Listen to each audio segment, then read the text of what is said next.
és un referent per tota aquella gent que tecnològicament té un cert interès, és a dir, qui vol creuar aquella línia de una cosa és fer la música de manera seqüenciada i fàcil, per dir-ho així, i quan algú vol saltar aquella línia de vull entrar dins la genètica de com es prepara un directe, de com es composa, de com es mescla, jo crec que ell és un referent, a part de musical, que ell està situat a dins un gènere que és com el més fosc, el més industrial, el més punyent.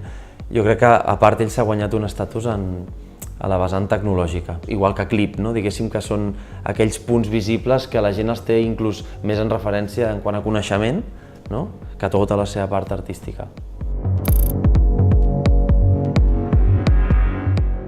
El leitmotiv es el ruido, no tiene por qué estar circunscrito a la escena de la noise music o el Japan noise, que un poquito sí que hay de eso, ¿no? Pero era más trabajar, pues eso, por un lado, todos los puntos de vista o todo lo que pudiera dar el ruido y luego conjugado con una decisión predeterminada antes de comenzar que tenía que ser un disco rápido, ¿de acuerdo? Entonces la combinación del trabajo con el ruido, con la aceleración del ritmo de este disco es lo que ha dado, digamos, el resultado final. L'Arm es un disco que no hay bajos, no hay un puñetero bajo. Todos son graves, subgraves, bombo sobre todo. El bombo se come, fruto, digamos, de toda la distorsión aplicada, no deja hueco para que haya un bajo, y quien dice un bajo dice cualquier elemento melódico, alguna cosita se cuela, de acuerdo, pero no es más por accidente que no por otra cosa. O sea, si han quedado fuera otros elementos que a lo mejor en otros trabajos sí que pudieran haber, ha sido porque no cabía básicamente.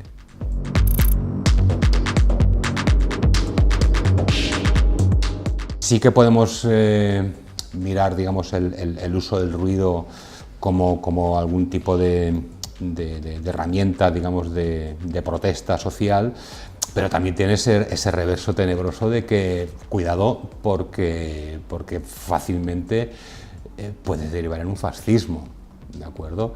Esto no es nada nuevo, los futuristas italianos, mira cómo acabaron, o comunistas perdidos o fascistas perdidos, y todo, digamos, por una simple exaltación de lo maquinal, de la máquina, del ruido, como, digamos, símbolo del progreso humano, ¿no? Entonces, muy por debajo, o sutilmente, o igual no tan sutilmente, algo de eso también hay, es decir, cuidado con cómo manejas el ruido, porque se te puede escapar de las manos y pasarse de bando.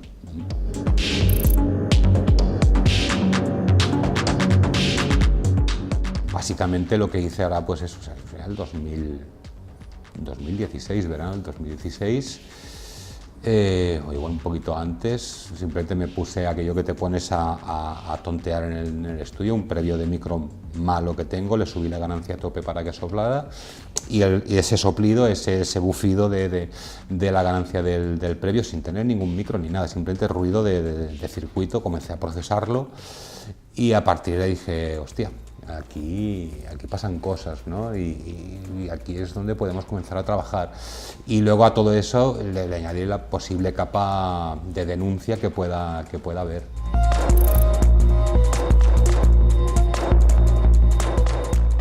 Va a ser algo como bastante inusual, porque esto de tocar tus propios temas es algo que cada vez me gusta menos, ¿vale?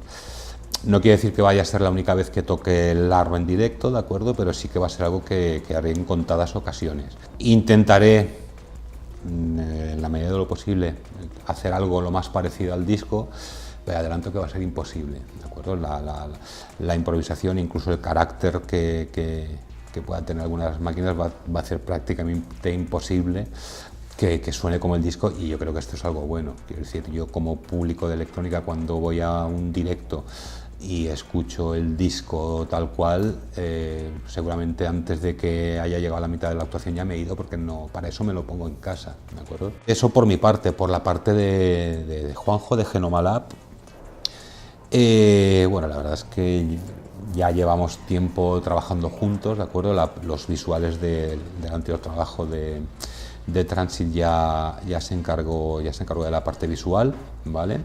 Y también, digamos, trabaja con nosotros en el otro proyecto que tengo como Lopkio. Y la verdad es que el diálogo con Juanjo es súper fluido, es decir, yo prácticamente no le tengo que decir nada. Y busco también que sea el propio Juanjo quien me sorprenda, es decir, no, mira, esto va de esto, tú mismo, haz lo que quieras.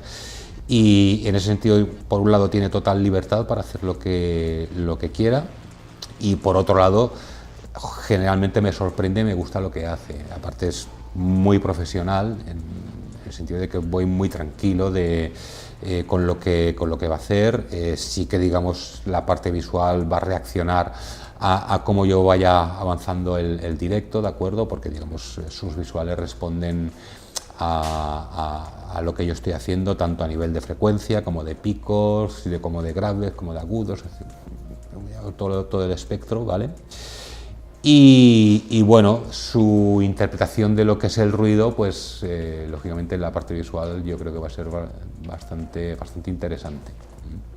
Yo no sé si a lo mejor deberíamos de comenzar a pillarnos unos vuelos por Ryanair para ir a Bélgica, por lo que pueda pasar, pero sí, creemos que será impactante.